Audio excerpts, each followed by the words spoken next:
marataa kana keessa hafayye laallaa jira. Gidaara kana hulaa fakkeessaniiti qalama dibanii hulaa banaa fakkeessanii marataa kana keessa nama fayye barbaada kaaba haadhaa jaanii. Namoonni baana jeetu gidaara kana dhee gaddeebi'e hulaa bana fakkaata gidaarri warra artii beekuu tolche. Kaawusanii hayyetti tokko caluma jeettaa beete jarri hundi ni baana jee mokkoru jira. Tokko cal jeettaa aboo ka cal jeettaa kun fayyuun ooluu jaaniitiin atoon baatuu jaanii dhufanii. Hogguusanii maal jeen baran qulfiirraan taa'u jira yoon anasiikee jara kana hundaa isin harkaa baay'eetiin taa'u jira jeen jara hundarra isaan marataa ta'ee taa'ee taa'u jira jechuudha. Kanaaf qulfiirraa kaa obboleeyyan kiyya warri sooshaal miidiyaadha. Qulfiirra taa'u jiranii jechuudha amma gabaabdumaan siima. Ganda marataa xiyyeetiin amanaa beekan akkasuma bu'aallee ni qaba. Qulfiirra taa'uun gaarii miti. Warri dhumaa jiru kun harargeedha jaalannee jibbine. Kawallaggaa jiru ummata harargeeti kadhumu jiru obboleessa kiyya. Namni biyya alaa jiru harargee kun hundinuu nu jidduutti reefu akkuma ta'e wayii nu jidduu darbanii kaitu sun anallee na gaafachiisa. Baraanis bakka kana dhufee haasa'uu numaan fedha. Garuu zamanaatiitu zamana filoowara guddaa nama qabu qofa beekumsi kan zamana filoowaraa ta'e beeta. Obboleettii ta'e Nasraa Gursumaan biyya takka hojii jiraanna. Gaafa tokko wallee takka godheetiin qoree isiin gaammanii beetii. Warruma TikTok irratti qoree booda Hamzaan faan dhagaa guurratanii na dha'uun oolan jeetiin firraa isin irraa dhiisee beeta amma wallee sanniin baasammoo. Akkasitti laal namni kun addunyaa tanarra taruma takka jiraata taraa lama jiraatu. Taraa takkitti jiraatu sun immoo waan jiraateef saba isaa kanaaf waan beeku takka dabarsee yoo deeme gaari. Rasuulinis bar waan takka illee onirraa dhageessan jee bar Allahumma salli salli baarikaalee dabarsaadhaa jee. Baradhaa miti takkichaa beektisa waa ergama sanii dabarsitaa miti. Ammoo namoonni sheekotiitis ta'ee kan beeynes akka waa wal barsiisumaaf bakka kana dhufe. Ammoo bakka kanarratti dhiiga obboleessa keetiitiif haqa obboleessa keetii polotikaa biyya takkaa kadiiduu jecha hin wannan godhin. Tigreen uuma jiide kan namni tokko hin jiidu jeenu. Assalaamu alaikum dhugaan jirtan bakka abidii fasila. Haasawutti hin jira piliis akkasuma calcii dhageeffadhu. Dhiifama naa godhi maayii keenya. Maaliif hogguu namni haasa'u hogguu namni cinaa haasa'uu fuudhan waan na keessaa santuuna duraa bade beektaa karaamaa jaan dur karaamaa jiraa miti sirrii wal harka namni amma bar silkii wal harka namni dur sirrii wal harka tana fa'aanuma keessaa dubbattee siin jaabar dur warri dur sun wal harka jechuudha wadaajini hogguu taa'ee wal harka wadaajini wal harkine faayidaan qabu. Namicha tokkootu biyya faranjii tanatti baratee piroofeesara waggaa 25 biyya faranjii tanatti baratee piroofeesara inni kana duuba daawwannaadhaaf biyya dhufe. Kana durallee waan kana numaan haasee ammallee yoo faayidaa qabaatteetu waan irra deebi'e. Daawwannaaf Oromiyaa dhufeeti qabriidha daawwachiisa namsaa keenya. Dhagaa qabrii kana gubbaa duuba piroofeesara Abaluu dhalatee waggaa 5 du'ee, piroofeesara Abaluu dhalatee waggaa 3 du'ee, piroofeesara Abaluu dhalatee waggaa 2 du'eetu jira dhagaa qabriirra. Namichi kun piroofeesara waggaa 25 biyya Faranjii. Kana piroofeesara Abaluu dhalatee waggaa 5 du'ee, dhalatee waggaa 7 du'ee, dhalatee waggaa 3 du'ee jechuun kun maalii jee gaafate namicha qabrii isa daawwachiisu kana. Namichi maal jeen nuti biyya teenyatti ilmi namaa hanquma biyyaaf hojjete umrii isaa qabnaafi jeen. Ahaa jeemma keessa gaddeebi'e. Ani gaa waggaa 25 biyya namaatiin ture. Ammaan tana gartee yoon asitti du'e maal jettanii na katabdanii jeen. Piroofeesar Abaluu akkuma dhalatetti du'ee jenne dhagaa qabrii keetirra sii katabnaa jeen. Sooshaal miidiyaa kanarratti akka dhalattanitti osoo hin duune sagaleen saba keetii taatu. Na harkaaf waan gootuu miti yookiin filoora barbaadaaf godhuun qabdu jechuu barbaadeeti namnummaan as gubbaa dhufu hundinuu. Polotikaan biyya takkaa nu mukufa jaalanne jibbine hundinuu nu madabra. Kaleessa bar Jawaar Mahmad akkasitti akka guddaatti OPDO mataan isaa Abiyyi mataan isaa faarsaa ture bara. Gaafa bakki takka walii galuu dadhaban immoo wal arrabsuun eegalte jechuudha. Kuni seeruma polotikaati.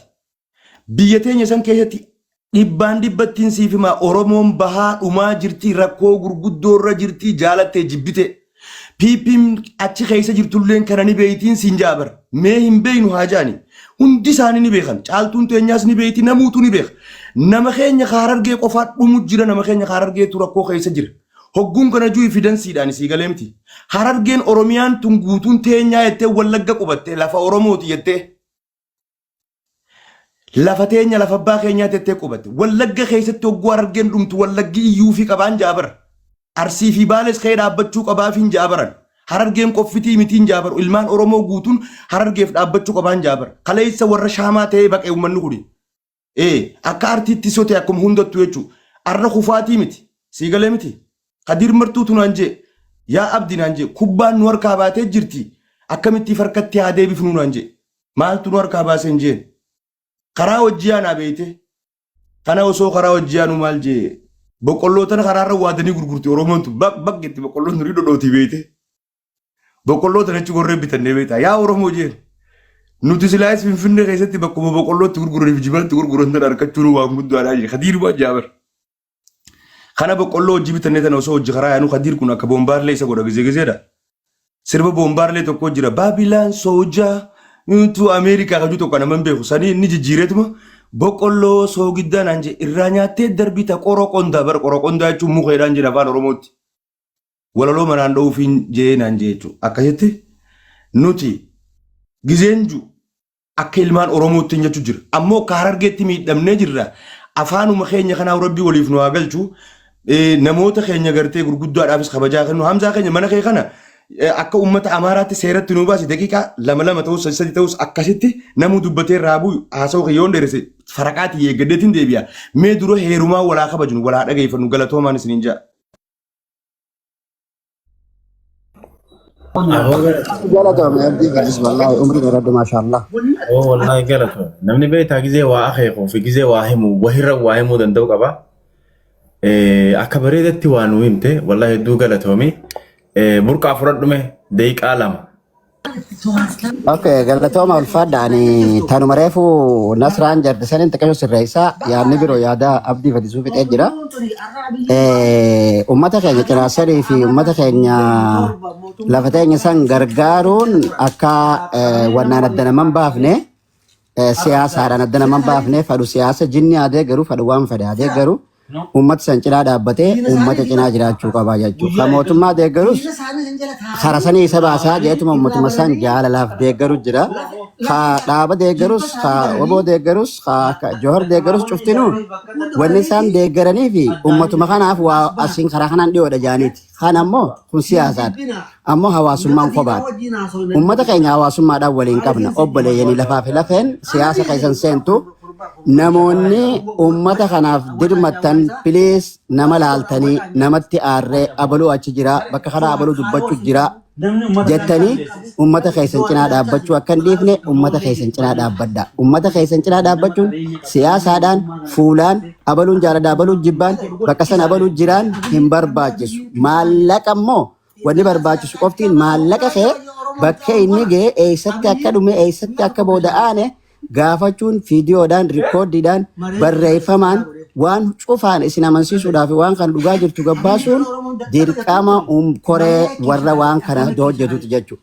Kanaafuu pilees Hamzatti yoo aartanis ilaalcha Hamzaa yoo jibbitanis ilaalcha abaluu yoo jibbitanis burqaa yoo jibbitanis wanni isin godhuu qabdan ummata keessan cuftinuu ummata keessanii lafee teessanii ummanni san waan hedduu takka dhabe waan asirratti dubbachuun taane ta godhachuu fadhu dilata akka jira ummata san cinaa dhaabbannu ummata san cinaa dhaabbachuun ammoo siyaasas tahee wantoota adda addaa keessa fuulaan waldiduudhaan amalaan waldiduudhaan laalamuun qabu qaamni hundi akka itti hirmaattan qaamni hundi akka irraa qoodaa fudhattan qaamni hundinuu akka cinaa dhaabbataniin isin afeera. Obboleessa kiyyaa Afandii jechaa hamaa tokko kareefu achirratti dubbatu kan hin dhaga'u sanis biliis obboleeyyan keeti. Tasagalee taatuufis obboleetti teeti. Taachi gadis obboleeyyan keeti laftee ati dubba jirtuufis obboleeyyan keeti. Namni waa lama wal cinaa si qabsiisee ija bitaa fi mirgaa adda filadhu siin hin jiin. Harki kee ka bitaatiif ka mirgaa adda filadhu siin jechuun ta'u cuftinuu qaama keeti. Kanaaf kana bira dhaabbadhee kana dhiistee kana siin hin jiin ijji ta'e lachuutu ijji bitaatis kan mirgaatis siif ija waan taateef ija ta'e tana qabattee ta'an jettee akka namni waan birootti si hiikkatuun godhin hin jaa uummata keenya cinaa dhaabbannu dubbii biroo abdii fadisuu fixe. Ulfaadhaa galatooma tokkummaa rabbiin waa fidu tokkummaarra jabaadhaa wantoota akkanaatiif Hamzaa yeroo hundaa'u yoo mana bantan waan akkanaa eeggachuu danda'a mana keessan koontirool godhuu danda'a waan addaan nama baasarratti manan baninaaf teessaafuu gaafa ballama wayii uummata keessan deeggaruudhaaf qabattanii jirtan jechuu kiyyaa ulfaadhaa. Hayyee burqaa galatoomii ati yaada ta'etti ani hubadheetiin jira ani waan kana hubadha laal ummata keenya gufuu itti ta'uu waan deemaa jiruun argeen akkas jedhee amma fakkeenyaaf yoo gargaarsa kana milkeessuudhaaf mijjeessuudhaaf yoo wanni kun ka dubbatamu tahee afandiin ni jira afandii san fiddanii Hamzaa jiru maaliif mana kana keessatti hin dubbatina amma dubbitan akkanuma facaastanii sila afaan qabachuu miti bakka inni jirre meseejii inni as hin jiru akkanatti haasa'uu miti afandiin kunis keessanii oguu Hamzaan akkas jee afandiin nu barbaada eessa jira haa dhufu jettanii sila dubbachuutu isinirra ture reefu nama 400 olii as ture yeroo viidiyoon sagaleen san dubbatamaa jirtu dubbiin akkamiin fudhatamtee adda baatere afandii qofarra deebifamteetuma dubbiin san cufamte namni dilli reefu asii kute san dubbii tana sammuu qabatee deemee jira jechuu barbaadeeti ani isinii galee yoo nageeyaa fi gargaarsa kanarratti milkeessuudhaaf Hamzaas afandiidhaas waliif fiddanii dubbattanii gargaarsa galgala boruuti deemnu san milkeessuu irratti osoo namni akkan dubbatin haasoo innee bar akkanumatti adda ba'uun kun gaariidhaare namni ilaalcha garagaraa qaba arguu jira. Nasraateenya. Oyyee. Akkamii afaan si qabadhu morma naanii furta? Abdii keenyatti fuuf. Galatoomi. Laal namni 400 as jala jiraate namni 4 ka faayidaa qabu jiraate gaarii namni 400 hoototni waa takka illee jijjiirus. Afandis ni fidanna dhuga baanta laal maali ni beeyta namni kun tasaan laalu laal amma ani haasawaa kiyyaatu kana yoo haasawni kiyya isiniin taane gadhiifama naa godha obboleeyyan kiyya. Namichaatutu jaartii isaatii fi intala isaatii wajjin hajjiidha kana Nasraateen. Hajjiin tun bakka toobaatii mitiire. Kana gaa namuutu waan balleessirraa toobataa miti. Yaa rabbii kiyya gartee waan hin jaarsa kiyya duubaa balleessisan naa araaramii jettee kadhatti jaartiinis. Intalti isaatis yaa rabbii kiyya waan hin gartee yuunivarsiitii keessatti tashoomaa faadhaa fi gartee fallaqaa faadhaa hojii dabarsees naa araaramii jettee kadhatti. Inni isaan kana dhageeffatee tuma yaa rabbii kiyya gumnaa hunda walii qabeetiin si fidee naa araaramiya. Bari inni silaa tasaa kadhachuu qaba. Si galee miti. Namuu tafiirra deebi'uu qaba. Amma kabakka Harargee tana keessatti dhugaadha innis quuqama saba isaatiif dhaabbatee godhee gurbaan ati amma itti kun maqaan isaa Nasraateenya. Afandiin na jalaa kute. Amma tartiibeessineeti afandii siyaamnee Hamzaa siyaamnee dubbii karaa baatubbaaf amma waan ifiifuu tartiiban qabanne akkaataatti tartiiba godhannee gartee mana banannee waliin teenyee nama hundatti afeerrannee haasoo walcinaas haasoo osoo hin taane seeraan haasofne nama keenya kana wanna godhachuu warri siyaasa deeggaru mirga isaatii haa deeggaru akkuma reefu jenne san maaliif siyaasa abaluu deeggartaa miti. Garuu immoo Harargee miidhamu jirtu Nasriyaa duute hin dubbatinaa yoo nuun kanuun juutaate biyyaatu biyya faranjii nutti malee bar bakooraa fudhannee namuu silaa walii gabbaanaa bar taphe hayya yookaan lafa na buuseetuma yookaan lafa booboo masrittuu booksiin dhawniituma lafa na buusanii asitti haana dhooni kaa'o. Egaa akkasitti Nasraateenya irraa sii deebi'ee bakka saniif akkasii qabannee jechuuf fedheeti.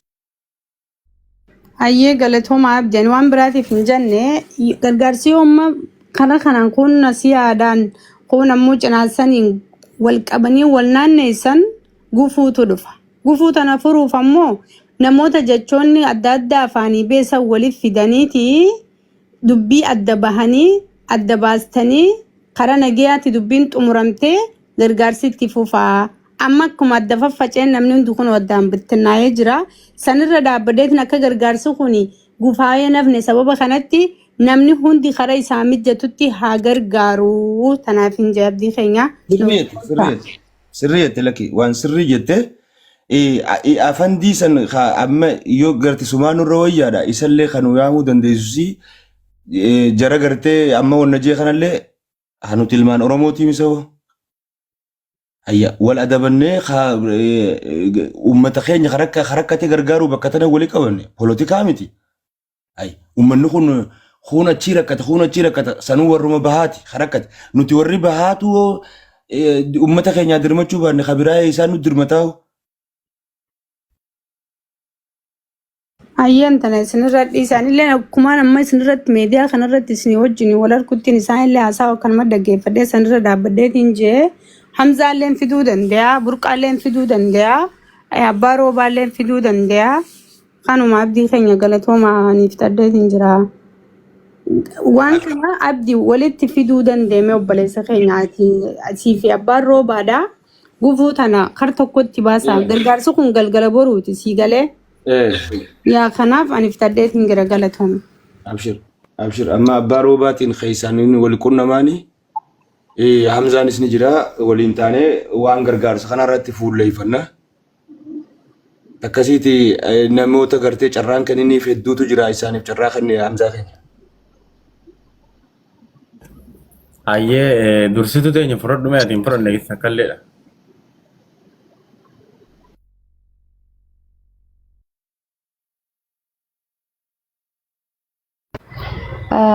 Tolee galatooma ulfaadhaadha yaada bareedaa yaada bilchaataa ulfaataa wal jijjiirrattanii galatooma namni dubbii beeku gaa nama duraa fixa jettee hayyuu akka abdii fadii sabbaa roobaa burqaa nasraa teenya dubbattanii namni mana tokko jaaru citaa waliin saamuu jette silaa Oromooni walii galanii walii galteedhaan obboleeyyan keenya gargaarsa irratti xiyyeeffachuu qabanii wanni hundinuu waan manu ilaallataati malee waan gartee nama tokkoo fi lama ilaallatoo miti. Kanaafuu karaa akaafuun obboleeyyan keenya karaan itti jiran tunis waanaan taane akka kiyyatti akkuma jettanitti abdii fadisii fi adeeroon abbaa roobaa keessaan fixanii waan kana nurraa fixanii akka gargaarsa irratti deebi'an godhuudha. Lubbuu namaa tabahaa jirtu ilma namaa kalafarra shorreessaa jiran osoo agarru akkuma abbaan roobaa reefuun tana jee hawaasni keenya jinaksan qofa keessatti illee dhumaan jiru garuu ammaan tana akka ajaa'iba dhumaa jiru jinaksan keessatti dhumaa jiranii jechuudha. Wallagga keessattis nutumaa dhumaa jira. Kanaafuu asirraa wal nyaachuudhaa fi tiyyaattaa fi garee bahanii wal dhahuun kun nuti nun barbaachisu yeroo jirru tana keessatti tokkummaadhaan gargaarsa hawaasa keenyaa irratti xiyyeeffachuudha mana wal cinaa banuu dhiistanii tokkicha ban irratti yaada walii kannitanii daqiiqaa 10 uumaan taane 5 uumaan taane akkasitti gargaarsa kana gidee raawwattan booda obboleettii teenya nasiyaa ziyaadillee irratti xiyyeeffachuu ni dandeessanii amma beega waa'ee gargaarsaatiif wal qabattan khasiitis lafa dhiisaa jechuu khiyyaa miti waa'ee gargaarsaa irratti xiyyeeffadhaa lubbuu bahaa jirtu san oolchaadha obboleettii teenya dhiigasiitis barbaadutti fufaan isin jaa galatoomaa ulfaadhaa. Okay, yo burkaane fudhatamu. Dursitee nyaan galatoomsadha bas itti fufee adeeroo. Laal duraan dursee obboleeyyan kiyya laali ani immoo wanneen jogaadutti warrumaan as bilaali asuma dhufnee walloluun keenyaafuu galatoomaan jira. Maaliifi wanni walloluuf waan dhuunfaa keenyaati miti waan ummata keenyaati. Karaa kanaan irra miidhagdi karaa kanaan irra tolti laal doggommi waa kunis yoo karaa kanaan oofne ummata keenyaaf bu'aa finnaati malee maahiris Isaat Hamzaanis Afandiinis Nasraanis akkasumatti Hamzaan Haajiitis hundi keenyaa asirratti laali duraan dursee numaa bakkumatti wallolu tana qabaachuun alhamdulillah silaabar bakka tololu silaabar bakka tololu tanaa hin qabaanne wallolleeti wayillee waa hedduu goone dhibis hin tuffannu waa hedduudha goone waa hedduu godhuu teenya wal dhabuun keenya of course hay obboleeyyan mana keessatti wal dhaban yaadarra wal dhaban yaadarra wal dhabne maaliif karaa kanaa tura nu baasaadha.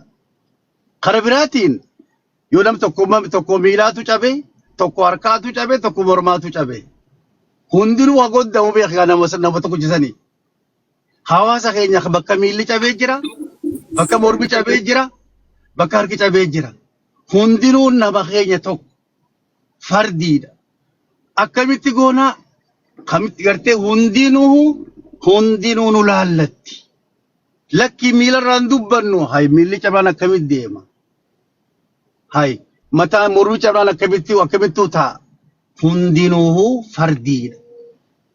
hundinuu fardiidha hundaahu saasaatti illee guyyaa walitti aansineellee akkatti irraa dubbannus akkatti waa goonus akkatti dirmannus san kan bishaan itti qabnu kan nyaata afaan keenyu kan haakima geessinu jira keenya tartiiba dubbii wallaaluu keenya malee isin hundi badii hin qabdan karaa kanaatu dafee irra nu baasa waan juutti malee So kanaaf dubbii sirreessa galchuudhaaf silaa guyyaa kana Hamzaan ola deebise wallahi dubbiin hanqasillee waliin dhabdan silaa jecha tokkoon dubbii sana sirreessa.